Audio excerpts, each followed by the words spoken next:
Այո, կարծում եմ պաշտպանները մեր շատ ճիշտ դիրքորոշում են հայտնել, ես բնականաբար իրավական լեզվով չեմ խոսելու, եթե ուզում կխոսեմ, բայց չեմ ուզում, որովհետև այդ կուտակումների անհրաժեշտություն չկա, բացարձակ չկա։ Նախ առաջինը, որ այո, տրամադրությունը զգալի է, որպեսզի ինչ-որ կերպով փորձեն օրենքը շրջանցել, ընթացքում կպարզվի դա։ Ես ուրիշ կերպ եմ ուզում մոտենալ հարցին, հարցադրումներով եմ ուզում մոտենալ, նախքան ապացուցողական ամբողջ բազան ներկայացնելու։ Արդյոք դրանք արդեն մեր պաշտպանը հայտնեց, փորձաքննության ենթարկված են թե ոչ, որովհետև մեր ձերբակալության կոնկրետ օրը հիմա չեմ հիշի, օրերին Հայաստանի Հանրապետության գլխավոր դատախազը խորհրդարանի ամբիոնից հայտարարեց, որ դրանք փորձաքննության են ենթարկվելու, ուրեմն առանց փորձաքննության ենթարկելու մարդկանց ձերբակալել կանոնավորում։ Հարց առաջին, թող այս հարցին պատասխանեմ, ենթարկված են կամ ոչ։ Երկրորդ, արդյոք ենթարկված են ձեռագրաբանական կամ ձեռագրագիտական քննությունների փորձաքննության թե ոչ, որովհետև Հայաստանի Հանրապետության քննչական կոմիտեի դեռևս ղեկավարը հայտարարել է, որ իմ ձեռագրով ինչ-որ թղթեր կան, փաստաթղթեր կան եւ այլն եւ այլն։ Արդյոք կա ձեռագրաբանական որևէ քննություն, փորձաքննություն, կան թե ոչ։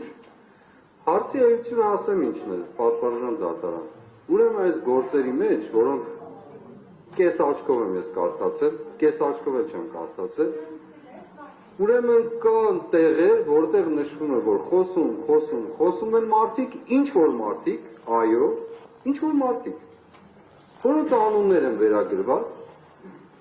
եւ հանկարծ գալիս ասում է ինչ-որտեղ եւ ասում է, չի լսվում։ Շատ լավ, չի լսվում, հնարավոր է, որ չի լսվում, բայց արդյոք հնարավոր չի, որ հենց այդ հատվածները կտրել, մաքրել են, սրբագրել են, խմբագրել են եւ գրել են չի լսվում։ Ես երկու դեպքում էլ դատապարտել եմ համարում, նույնիսկ ամբողջ գործը համարում եմ, որ գոյություն չունեցող է, եթե գրեթե 30%-ը շատ պահպանողական եմ ես ասում, չեմ ասում 40-50, որ ուզենք չափել, կչափվի, քանի տոկոսը գործի ամբողջ ծավալի չի լսվում, այդ գաղտնալսումները, չի լսվում, հիմա չլսվող գաղտնալսումներով եւ փորձաքննություն չանցած գաղտնալսումները, դուք ոնց եք այս մարդկանց վրա ինչ-որ բան վերագրում, ինձ էլ ներառյալ լավ, այդ որտեղ է գրված դա, դուք եք արել ուրեմն, ամբողջ ով ստեղծել է, նա էլ արել է,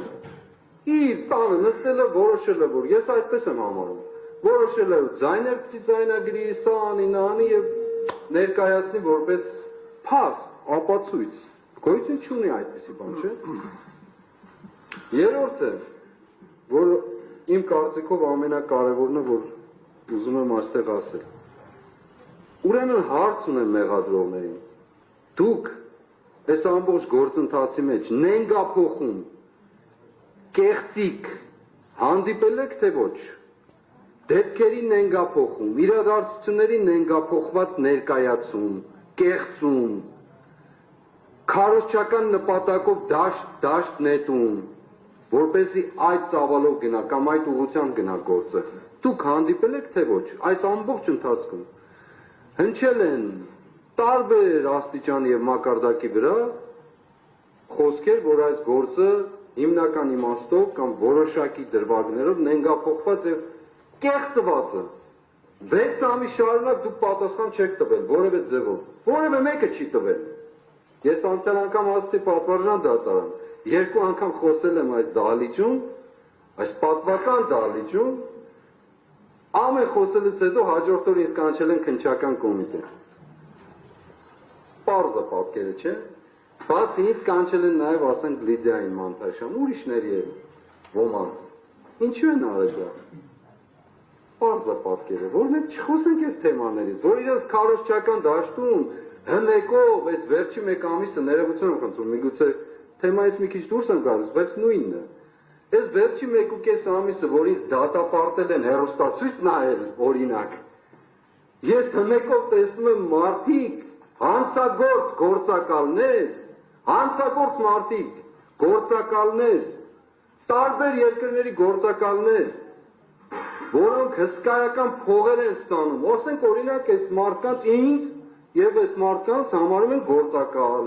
համարում են ահաբեկիչ, համարում են չգիտեմ ինչ ուզեք եւ ոչ մի պատասխանատվություն։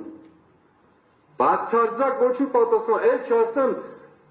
ստախոս քննչական կոմիտեի ղեկավարի զրպարտող արտահայտությունները, որոնք մինչև այսօր պատասխան չեն ստացել մեր կողմից բարձրացած հարցերին։ Այս դատարանի դահլիճից էլ է դուրս։ Եվ այո, ես վերադառնալով իմ սկզբնական կետին ասում եմ, այսօր լեզուս թող պտտվի ասեմ մեղադրողներին։ Եթե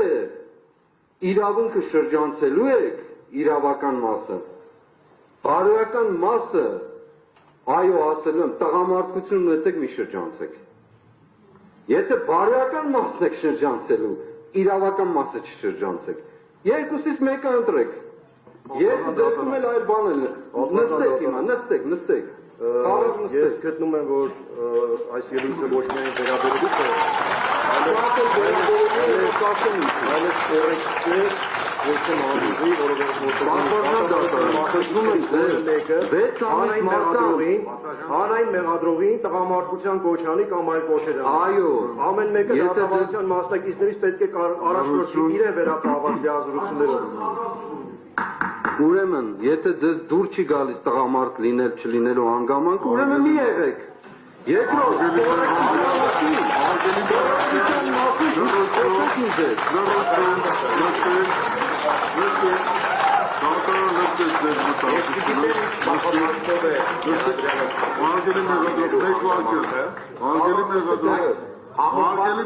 Կան նման չափանիշ, որ Արգելի մեղադրող